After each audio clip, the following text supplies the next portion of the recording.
Hello students, जैसे कि हमने क्लास 10th का मैथ्स का सिलेबस स्टार्ट किया हुआ है, उसमें चैप्टर 3 स्टार्ट किया हुआ है हमने linear equation in two variable. उसकी एक एक्सरसाइज में आपको कंप्लीट करा चुका हूँ, एक्सरसाइज 3.3 यानी कि सब्स्टिट्यूशन मेथड। ठीक है, हम सब्स्टिट्यूशन मेथड कंप्लीट कर चुके हैं। आज हमें स्टार्ट करना है एलिमिनेशन मेथड। ठीक है, एलिमिनेशन मेथड स्टार्ट करते हैं, समझते हैं एलिमिनेशन मेथड में क्या होता है। तो एलिमिनेशन मेथड समझने के लिए हमें करनी पड़ेगी exercise 3.4। We move on to exercise 3.4। ठीक है, तो एक्सरसाइज 3.4 में क्या है देखते हैं। कहा है solve the following pair of linear equation by the elimination method and the substitution method. हमें ये कुछ लीनियर इक्वेशंस दी हुई हैं, इन लीनियर इक्वेशंस को सोल्व करना है bye elimination method and substitution method, दोनों मेथड से सोल्व करना है। तो देखो, सब्स्टिट्यूशन तो आपसे आता ही है, एलिमिनेशन और सीखना है आपको। तो देखते हैं, पहला ये दो इक्वेशन गिवन है, तो चलते हैं अपना 1 मिनट। यस, ये हमारी दो इक्वेशंस हमें गिवन थी, पहली इक्वेशन ये, सेकंड इक्वेशन ये। इन इक्वेशन को सॉल्व करना है हमने बाय एलिमिनेशन मेथड। कैसे करेंगे देखो। देखो, एलिमिनेशन में सबसे पहला जो काम होता है हमारा, यहाँ x का कोफिशिएंट क्या है 1, यहाँ x का कोफिशिएंट क्या है 2, यहाँ y का कोफिशिएंट कितना है 1, यहाँ y का कोफिशिएंट कितना है 3। हमें दोनों इक्वेशन में या तो x का कोफिशिएंट या y का कोफिशिएंट इक्वल बनाना होता है। जैसे यहाँ पर x का कोफिशिएंट 1 है, यहाँ पर x का कोफिशिएंट 2 है। ये मत कहना कि सर कोफिशिएंट कैसे देखते हैं। कोफिशिएंट देखना मैंने पॉलिनोमियल में सिखा रखा है आपको, कि जो भी x के मल्टीप्लाई में होगा वो x का कोफिशिएंट होगा। तो यहाँ x के मल्टीप्लाई में कुछ भी नहीं है, तो यहाँ मान लेते हैं 1 है इसका कोफिशिएंट। यहाँ x के मल्टीप्लाई में 2 है, तो इसका कोफिशिएंट 2 हो गया। ठीक है, तो इस वाली इक्वेशन में x का कोफिशिएंट 1 है, इस वाली इक्वेशन में x का कोफिशिएंट 2 है। अब हमें क्या करना है, देखो यहाँ किसी का भी कोफिशिएंट इक्वल नहीं है, x का 1 और 2 है, y का 1 और -3 है, तो किसी का भी कोफिशिएंट इक्वल नहीं है। तो हमें सबसे पहले यहाँ पर कोफिशिएंट को इक्वल बनाना पड़ेगा। कोफिशिएंट को इक्वल बनाने के लिए क्या लिखा है मैंने, multiply by 2 in equation 1। Equation number 1 में 2 से मल्टीप्लाई कर दो, देखो क्या हो जाएगा, 2 इंटू 1 2x हो जाएगा, 2y हो जाएगा, और 5 2 जा 10 हो जाएगा। देखो पूरी इक्वेशन नंबर 1 में मैंने 2 से मल्टीप्लाई किया तो मुझे ये मिल गया। बताइए मिला कि नहीं मिला। ठीक है, अब आप देख सकते हो कि यहाँ पर x का कोफिशिएंट 2 हो गया और यहाँ पर भी x का कोफिशिएंट 2 है। अब हमारे कोफिशिएंट इक्वल हो गए। तो एलिमिनेशन मेथड में सबसे पहला काम आपका होता है, चाहे आप मल्टीप्लाई करो चाहे आप डिवाइड करो, कोफिशिएंट को इक्वल बनाओ। बना दिया। अब दोनों इक्वेशन को देखो, यहाँ हमने ये वाला कोफिशिएंट और ये वाला कोफिशिएंट इक्वल है। अब हमें देखने हैं इन दोनों के साइन। देखो ये भी पॉजिटिव है, ये भी पॉजिटिव है। जब दोनों साइन सेम होते हैं, जब दोनों साइन सेम होते हैं तो क्या होता है, तो वहाँ होता है सब्सट्रैक्शन। क्या होता है, सब्सट्रैक्शन। ठीक है, तो क्या करेंगे, सब्सट्रैक्ट, ये इक्वेशन नंबर 3 है, ये इक्वेशन नंबर 2 है, किसी एक इक्वेशन में से किसी दूसरी इक्वेशन को सब्सट्रैक्ट कर दो। तो मैंने यहाँ पर लिखा है subtract equation number 2 from equation number 3। Equation number 2 को इक्वेशन नंबर 3 में से सब्सट्रैक्ट करना है। ठीक है, कैसे करेंगे देखो, इक्वेशन नंबर 2 को लिखिए, सॉरी फ्रॉम इक्वेशन नंबर 3। तो पहले इक्वेशन नंबर 3 को लिखेंगे, 2x + 2y = 10, लिख लिया। इसके बाद इक्वेशन नंबर 2 को लिखें, 2x - 3y = 4। आ गया। अब देखो जब भी सब्सट्रैक्शन होगा तो नीचे वाले साइन अपोजिट हो जाएंगे। जैसे ये प्लस था तो प्लस की जगह क्या आ गया, माइनस। ये माइनस था, माइनस का प्लस बन गया। ये प्लस का था तो ये माइनस का बन गया। ठीक है, अच्छा देखो, प्लस का 2x माइनस का 2x कट जाएगा, क्या बचा, प्लस का 2y प्लस का 3y। अब ये याद रखना, ये माइनस कंसीडर नहीं होगा, अब ये प्लस कंसीडर होगा, माइनस को भूल जाओ। तो प्लस 2y प्लस 3y कितना हो जाएगा, 5y। यहाँ देखो माइनस का साइन है तो 10 - 4 कितना बचा, 6। ठीक है, तो यहाँ से y = कितना आ गया, 6/5। बताइए y की वैल्यू आई कि नहीं आई। अच्छा, y की वैल्यू आते ही हम इस वाली वैल्यू को किसी भी इक्वेशन में, 3 इक्वेशन है हमारे पास, किसी भी इक्वेशन में आप पुट कर सकते हो। वो डिपेंड करता है आपको, जोन सी इक्वेशन ईजी करे, उस ईजी लगे उसमें आप पुट कर दो। ठीक है, तो इक्वेशन नंबर 1 में मैंने पुट किया, यहाँ से मेरी x की वैल्यू देखो फाइंड आउट होकर के आ गई, आई कि नहीं आई, ठीक है। तो ये x इज इक्वल टू 19/5 मेरा सोल्व करने के बाद आ गया। बताइए आया कि नहीं आया, ये समझ आया कि नहीं आया। अगर समझ आ गया तो ठीक है, नहीं आया है तो आप मुझसे कांटेक्ट कीजिए, मुझे बताना कॉल करके, मैं दोबारा आपको एक्सप्लेन कर दूंगा चीज़ें, ठीक है। ओके, सो आगे चलते हैं। अब देखो इसी सेम न्यूमेरिकल को हमें करना है by substitution method. Same numerical को हमें सब्स्टिट्यूशन मेथड के थ्रू सोल्व करना है। तो कैसे करेंगे, दोनों इक्वेशन मैंने लिखी, ये इक्वेशन नंबर मेरी 1 हो गई, ये इक्वेशन नंबर मेरी 2 हो गई, ठीक है। अच्छा, सब्स्टिट्यूशन मेथड आपको आता ही है, क्या करते हैं, किसी एक इक्वेशन में से किसी एक वेरिएबल की वैल्यू को फाइंड आउट करते हैं। तो मैंने इक्वेशन नंबर 1 का यूज करके देखो x की वैल्यू को फाइंड आउट कर दिया। सब्स्टिट्यूशन मेथड आपको आता है, मुझे बताना भी नहीं चाहिए, लेकिन फिर भी मैं बता रहा हूँ कि एक बार आप दोबारा से रिवाइज हो जाए, ठीक है। तो इस यहाँ से हमने x की वैल्यू को फाइंड आउट किया, इस x की वैल्यू को इक्वेशन नंबर 2 में पुट किया, क्योंकि 1 से फाइंड आउट किया तो इक्वेशन नंबर 2 में ही हम पुट कर सकते हैं। मैंने देखो 2 इंटू एक्स की जगह 5 माइनस वाई पुट कर दिया, -3y इज इक्वल टू 4 लिख दिया।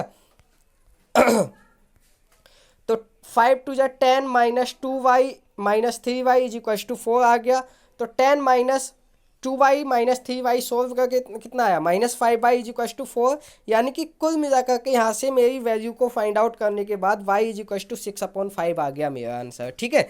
इसके बाद अगर हम बात करें तो इस वाली y की इस वाली वैल्यू को इक्वेशन नंबर 3 में पुट कर दीजिए। इक्वेशन नंबर 3 हमारे ऊपर है, देखो ये इक्वेशन नंबर 3 है आपकी, ये वाली, इसमें y की वैल्यू को आप पुट करोगे तो x इज इक्वल टू 5 - 6/5, इसको सोल्व करने के बाद x इज इक्वल टू 19/5 आ जाएगा आंसर, ठीक है। देखिए बताइए कोई प्रॉब्लम तो नहीं है इसमें, अगर कोई प्रॉब्लम आपको होती है तो आप मुझे कांटेक्ट कर सकते हैं, ठीक है। तो ये मैंने क्वेश्चन नंबर 1 का फर्स्ट दोनों मेथड से आपको सिखा दिया, by elimination method, by substitution method. और याद रखना कि चाहे आप किसी भी मेथड से सोल्व कर लो, आपको 3 मेथड के नाम पता है, एलिमिनेशन, सब्स्टिट्यूशन, क्रॉस मल्टीप्लिकेशन। तीनों में से किसी भी मेथड का यूज करके आप इन इक्वेशंस को फाइंड आउट कर लो, लेकिन आपका आंसर सेम आएगा, ठीक है। आप देख सकते हो अभी हमने एलिमिनेशन मेथड से किया था, अभी हमने सब्स्टिट्यूशन से किया है, यही आंसर हमारा एलिमिनेशन में आया था, यही आंसर हमारा सब्स्टिट्यूशन में आया है, ठीक है। इसमें कोई प्रॉब्लम तो नहीं है। चलो आगे चलते हैं थोड़ा सा और। अब सेकंड क्वेश्चन है हमारा, यस, फर्स्ट का सेकंड, ये 2 इक्वेशन गिवन है उसमें। अब इन दोनों इक्वेशन को हमें एलिमिनेशन और सब्स्टिट्यूशन दोनों से करना है, ठीक है। तो देखते हैं कैसे करेंगे। 2 इक्वेशंस आ गई, अब इनके हमें कोएफिशिएंट इक्वल बनाने हैं। We have to do equate the coefficient, हमें कोएफिशिएंट इक्वल बनाना है, किसी का भी बना लो, चाहे x का बना लो चाहे y का बना लो, इट्स योर चॉइस, जिसका आसान पड़े। तो देखो यहाँ x का कोएफिशिएंट 3 है, यहाँ x का कोएफिशिएंट 2 है, तो देखो किसी से भी मल्टीप्लाई कर दो, ये इक्वेट नहीं होने वाले, ये दोनों कोएफिशिएंट इक्वल नहीं होंगे। लेकिन अगर हम y वाले की बात करें तो y का कोएफिशिएंट 4 है, ये y का कोएफिशिएंट 2 है। तो यहाँ से हमें पता लगा कि अगर हम इक्वेशन नंबर 2 में 2 से मल्टीप्लाई कर दें तो हमारा काम बन सकता है, क्योंकि y का कोएफिशिएंट 4 हो जाएगा। देखो ऊपर वाले में 4 है, इसमें भी 4 हो जाएगा, तो वही करेंगे multiply by 2 in equation 2। Equation 2 में 2 से मल्टीप्लाई करना है, तो कितना हो जाएगा, देखो 2 2 जा 4, 2 2 जा 4, 2 2 जा 4, ये हो जाएगा, ये आएगी हमारी फाइनल इक्वेशन मल्टीप्लाई करने के बाद। अब देखो हमने y के कोफिशिएंट को इक्वल किया है, ये y का कोफिशिएंट, ये y का कोफिशिएंट, यहाँ y का कोफिशिएंट प्लस में है, यहाँ y का कोफिशिएंट माइनस में है। मैंने आपको कहा था जब भी साइन सेम होंगे आप सब्सट्रैक्शन करोगे, लेकिन जब भी साइन इस तरीके से होंगे, एक प्लस दूसरा माइनस, यानी कि अपोजिट होंगे, तो आप करोगे एडिशन। तो आप एडिशन कैसे करोगे, क्या लिखेंगे, एडिशन इक्वेशन नंबर 1 and 2, वो सॉरी कौन कौन सी, 1 और 3, 1 और 3, क्योंकि 2 का यूज करके तो हमने 3 वाली बनाई है। तो किस किस को ऐड करेंगे, इक्वेशन नंबर 1 और इक्वेशन नंबर 3 को, जिसमें कोफिशिएंट इक्वल होते हैं जनरली हमारे, वो ऐड करेंगे, ठीक है। याद रखना सेम साइन में सब्सट्रैक्शन होगा, अपोजिट साइन में एडिशन होगा। तो यहाँ से हमने देखो 3x + 4y is equal to 10 लिख लिया, 4x - 4y is equal to 4 लिख लिया, लिखा। इनको ऐड करना है। तो देखो सब्सट्रैक्शन में हमने साइन उल्टे किए थे, प्लस का माइनस, माइनस का प्लस, लेकिन एडिशन में साइन अपोजिट नहीं होंगे, जो जैसा है वैसा ही रहेगा। तो देखो 3x प्लस 4x कितना हो जाएगा 7x। अच्छा, ये प्लस का 4y माइनस का 4y कट जाएगा। यहाँ 10 प्लस 4 कितना हो जाएगा 14, यानी कि 7x इज इक्वल टू 14 आ गया आपका। कोई प्रॉब्लम इसमें? अच्छा, तो x इज इक्वल टू कितना आ गया 14/7। तो यहाँ से सॉल्व करने के बाद मुझे पता लगा कि मेरा x इज इक्वल टू कितना आ गया, x इज इक्वल टू 2 आ गया। ठीक है, कोई प्रॉब्लम इसमें? अब इस x की वैल्यू को किसी भी इक्वेशन में पुट कर दो जो आपको इजी लगे। मुझे इजी लगी इक्वेशन नंबर 2, मैंने x की वैल्यू को इक्वेशन नंबर 2 में पुट किया, मुझे वहाँ से y की वैल्यू आ गई, मिल गई। ठीक है, तो ये मेरे दोनों आ गए आंसर्स। बताइए इसमें कोई डाउट आपको? एक बार देख लीजिए, अगर कोई डाउट होता है तो बताइए, नहीं तो हम आगे चलते हैं। ठीक है, इसके बाद इसी क्वेश्चन को सब्स्टिट्यूशन मेथड से करना है, तो आपको सब्स्टिट्यूशन मेथड आता है, आप अपने आप कीजिए। ठीक है, और जब भी आप होमवर्क सबमिट करेंगे मुझे, तो होमवर्क में ये वाले आपके सब्स्टिट्यूशन मेथड भी होना चाहिए। ठीक है, चलो अब थर्ड पार्ट देखते हैं, इसका third part. Yes, third part में ये हमें दो इक्वेशन गिवन है, इन दोनों इक्वेशन को सब्स्टिट्यूशन और एलिमिनेशन मेथड से सोल्व करना है। तो देखते हैं कैसे करेंगे। ये मान हो गई इक्वेशन नंबर 1, ये हो गई इक्वेशन नंबर 2। देखो इक्वेशन नंबर 2 जो लिखी हुई है वो कुछ अलग फॉर्म में लिखी हुई है, तो इसे हम जनरल फॉर्म में लेकर के आएंगे। तो मैंने लिखा है equation number 2 can be written as 9x minus 2y minus 7 is equal to 0। देखो ये जनरल फॉर्म में ले आए, मैं अभी कुछ नहीं किया। अब आप मुझे बताइए, यहाँ x का कोफिशिएंट 3 है, यहाँ x का कोफिशिएंट 9 है। अगर हम इक्वेशन नंबर 1 में 3 से मल्टीप्लाई कर दें, 3 से मल्टीप्लाई कर दें इक्वेशन नंबर 1 में, तो बताइए इक्वेशन नंबर 1 में x का कोफिशिएंट 9 हो जाएगा कि नहीं हो जाएगा, जो कि इक्वेशन नंबर 3 के x के कोफिशिएंट के इक्वल होगा। ठीक है, तो मैंने क्या किया, मल्टीप्लाई बाई 3 इन इक्वेशन 1। तो देखो 3 3 जा 9, 3 5 जा 15, 3 4 जा 12, यही आ गई इक्वेशन, आई कि नहीं आई? ठीक है, तो ये मेरी इक्वेशन आ गई। इसके बाद कोई प्रॉब्लम? अच्छा, अब देखो यहाँ भी 9x है प्लस का, और यहाँ भी आपका 9x है प्लस का, दोनों साइन सेम है। जब साइन सेम होंगे तो क्या होगा, सब्सट्रैक्शन। तो क्या करेंगे, subtract equation number 3 from equation 4। Equation number 3 को करो 4 में से, तो 4 लिखते हैं ऊपर, जिसमें से करते हैं उसको ऊपर लिखते हैं, जिसको करते हैं सब्सट्रैक्ट वो नीचे लिखी जाती है। तो ये वाली नीचे आ गई, देखो लिख दी। अच्छा, सब्सट्रैक्शन में मैंने बताया था आपके साइन अपोजिट होंगे, तो देखो बिल्कुल यहाँ प्लस 9x है तो ये माइनस 9x हो जाएगा, ये माइनस 2y है तो प्लस 2y हो जाएगा, माइनस 7 है तो प्लस 7 हो जाएगा। ठीक है, देखो plus 9x minus 9x cut गया, minus 15 by minus plus 2y minus 15 by, इसको प्लस 2y कंसिडर करेंगे भाई, माइनस भूल जाना आप। तो ये कितना हो जाएगा, माइनस 15 प्लस 2 माइनस के 13, माइनस 12 प्लस 7 कितना हो जाएगा, माइनस के 5। ये आ गया। यहाँ से सोल्व करने के बाद मेरी y की वैल्यू आ गई -5/13। बताइए कोई डाउट इसमें? इसको y इज इक्वल टू -5/13 आ गया। इसको अगर हम आगे इस y की वैल्यू को इक्वेशन नंबर 2 में पुट कर देंगे तो हमारी x की वैल्यू आ जाएगी। तो मैंने इक्वेशन नंबर 2 में पुट किया, देखो x की वैल्यू आ गई 9/13। तो मेरी x और y दोनों की ही आंसर आ गए हैं, इसमें कोई प्रॉब्लम नहीं है। अगर कोई प्रॉब्लम है तो आप मुझे बताइए। इसके बाद हमें इसी क्वेश्चन को सब्स्टिट्यूशन मेथड से करना है, जो कि आपको आता है और आपको अपने आप से ही करना है इसको। ठीक है, इसमें कोई मेरी रिक्वायरमेंट नहीं है। ठीक है, इसके बाद फोर्थ पार्ट अगर हम देखें, यस दिस वन, तो देखो ये कुछ अपोन वगैरह में है इक्वेशन, लेकिन हमें डरना नहीं है, अपोन से भी डरना नहीं है, बहुत आसानी से सोल्व हो जाएगी। देखते हैं कैसे होगी।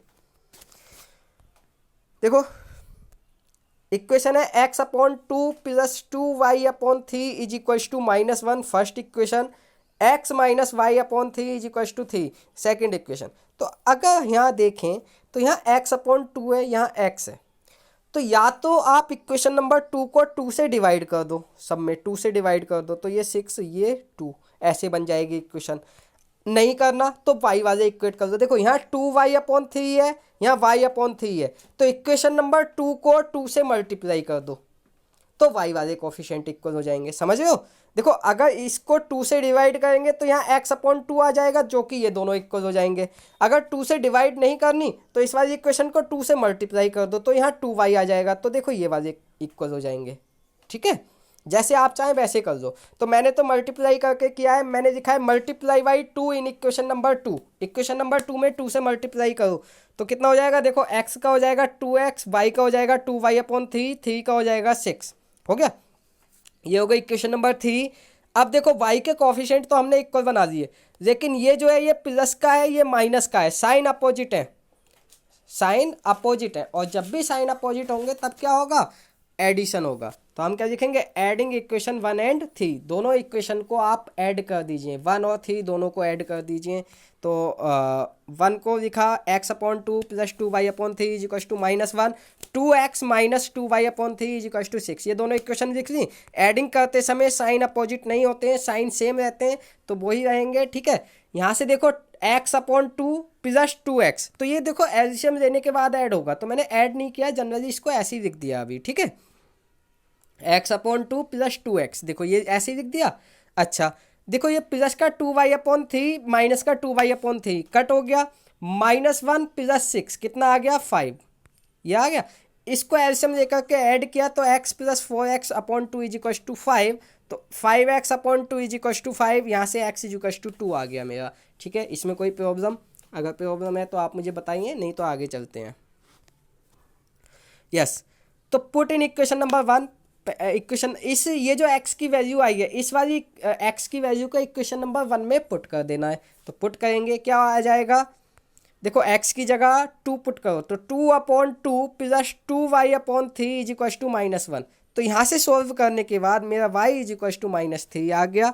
तो यही मेरा आंसर है। देखो x की वैल्यू ये आ गई, y की वैल्यू ये आ गई, ठीक है। तो यही मेरे आंसर है, एक्स और वाई की वैल्यू हम फाइंड आउट कर चुके हैं, और इन क्वेश्चंस में हमें एक्स और वाई की वैल्यू ही फाइंड आउट करनी होती है। अच्छा, इसी क्वेश्चन को सब्स्टिट्यूशन मेथड से सोल्व करना है, तो सब्स्टिट्यूशन मेथड से आप अपने आप कर सकते हो। हर एक क्वेश्चन आपको दोनों मेथड से सोल्व करना ही करना है, ठीक है। जब आप होमवर्क सबमिट करोगे तो आपके दोनों मेथड उसमें लिखे होने चाहिए, ठीक है। ओके, सो आज की क्लास हम यहीं एंड करते हैं, बाकी का सिलेबस हम कल कंटिन्यू करेंगे, ठीक है। Okay, thank you.